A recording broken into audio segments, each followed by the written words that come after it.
Soybean खरीफ के मौसम में बोई जाने वाली हमारे देश की प्रमुख फसलों में से एक है। सोयाबीन की खेती हमारे देश में बड़े पैमाने पर की जाती है। सोयाबीन के उत्पादन में मध्य प्रदेश का स्थान हमेशा से अग्रणी रहा है, लेकिन पिछले कुछ वर्षों में मध्य प्रदेश में सोयाबीन के उत्पादन में भारी गिरावट आई है, जिसका मुख्य कारण है मौसमी परिस्थितियों में बदलाव। खरीफ के मौसम में लगाई जाने वाली फसलें ज़्यादातर मानसून पर निर्भर होती हैं। पिछले कुछ सालों में मौसम में आने वाले बदलावों के कारण फसलों में कई तरह के रोग एवं कीटों का प्रकोप बढ़ गया है। सोयाबीन की खेती करने वाले किसानों के सामने भी यही चैलेंज है कि यदि उनको सोयाबीन की खेती से अच्छा उत्पादन लेना है तो इन रोग एवं कीटों से अपनी फसल को बचाना होगा। अब किसान भाई अपनी फसलों को इन रोग एवं कीटों से कैसे बचाएं? तो इसके लिए सबसे आसान तरीका यह है, इसके लिए किसानों को दो काम करने होंगे। पहला, किसानों को अपनी फसल को सही पोषण देना होगा। सही पोषण का मतलब है संतुलित पोषण, यानी फसलों को जिन तत्वों की आवश्यकता है उनको आपको देना होगा। इसके लिए आप अच्छे खादों का चयन करें। इसके लिए आपको सही समय और सही मात्रा का भी ध्यान रखना होगा। दूसरा काम, आपको अपनी फसल को रोग एवं कीटों से बचाने के लिए पहले से ही अपनी फसल में नीम उत्पादों का प्रयोग करना चाहिए, क्योंकि नीम उत्पाद फसलों को सुरक्षित रखने का सबसे आसान तरीका है। नीम उत्पाद का प्रयोग करने से आपकी फसलों में रोग एवं कीटों के आने का चांस बहुत कम हो जाता है। ये दोनों ही उपाय आपकी फसल को बहुत हद तक सुरक्षित रखेंगे। इसके बाद भी यदि आपकी फसल में रोग एवं बीमारी आती है तो आपको क्या करना है? तो सबसे पहले हम देखेंगे कि सोयाबीन की फसल में कौन कौन से रोग आते हैं। सबसे पहले बात करेंगे हम बैक्टीरियल ब्लाइट की। यह एक जीवाणु जनित बीमारी है। ठंडा तापक्रम एवं लगातार वर्षा इसके लिए अनुकूल है। शुष्क वातावरण में यह बीमारी दूर हो जाती है। अधिकतर पत्तियों के ऊपरी सतह पर हल्के पीले या हरे धब्बे बनते हैं। धब्बों के बीच का भाग सूखकर काला हो जाता है। काला भूरा भाग फटकर निकल जाता है, जिससे पत्ती फटी फटी नजर आती है। नई कोमल पत्तियों पर इसका प्रकोप अधिक देखा जाता है। इसके लिए आपको ग्रीन प्लांट के पीपीएफसी और स्प्रेडाल 90 का प्रयोग करना चाहिए। पीपीएफसी 30 ग्राम और स्प्रेडाल 90 5 ml प्रति 15 लीटर पानी के साथ मिलाकर स्प्रे करें। चारकोल रॉट, यह रोग बीज और मिट्टी दोनों से आता है। कम नमी एवं 25 से 30 डिग्री तापमान इसके अधिक अनुकूल होता है। फूल लगने के समय यदि मिट्टी में नमी की कमी और सूखा पड़ जाए तो रोग तीव्रता से बढ़ता है। बीमार पौधों की जड़ें सड़ जाती हैं। नवजात पौधे कमज़ोर होकर मर जाते हैं। तने का वह हिस्सा जो जमीन से लगा होता है लाल भूरे रंग का हो जाता है। पौधे की पत्तियां पीली होने लगती हैं और पौधा मुरझा जाता है। रोग ग्रसित तने व जड़ की छाल को हटाकर देखने पर उस पर असंख्य काले रंग के छोटे छोटे धब्बे दिखाई देने लगते हैं, जिसकी वजह से तना जड़ हल्का स्लेटी हो जाता है, जो इस बीमारी की विशेष पहचान है।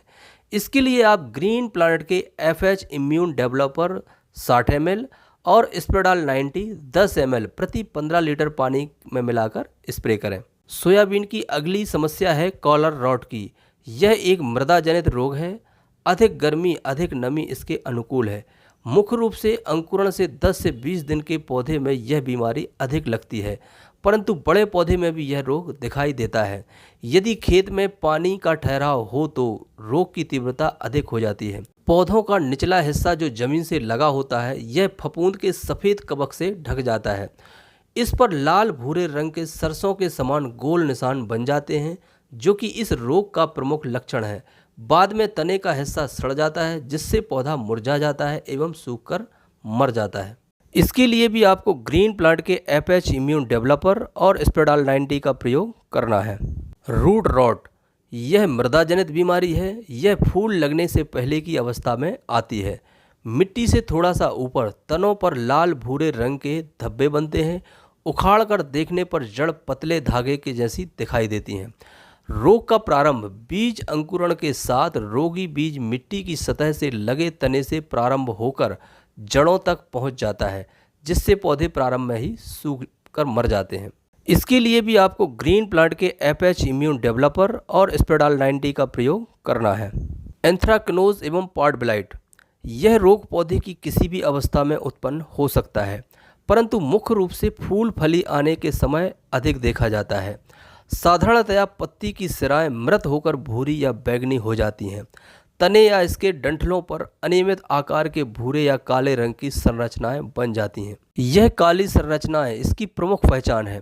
अधिक रोग होने पर फलियों पर भी संरचनाएं बन जाती हैं, फलियां सूख जाती हैं तथा इसके बीज पूर्ण रूप से नहीं बनते, बीज सिकुड़ जाते हैं तथा सही आकार नहीं ले पाते।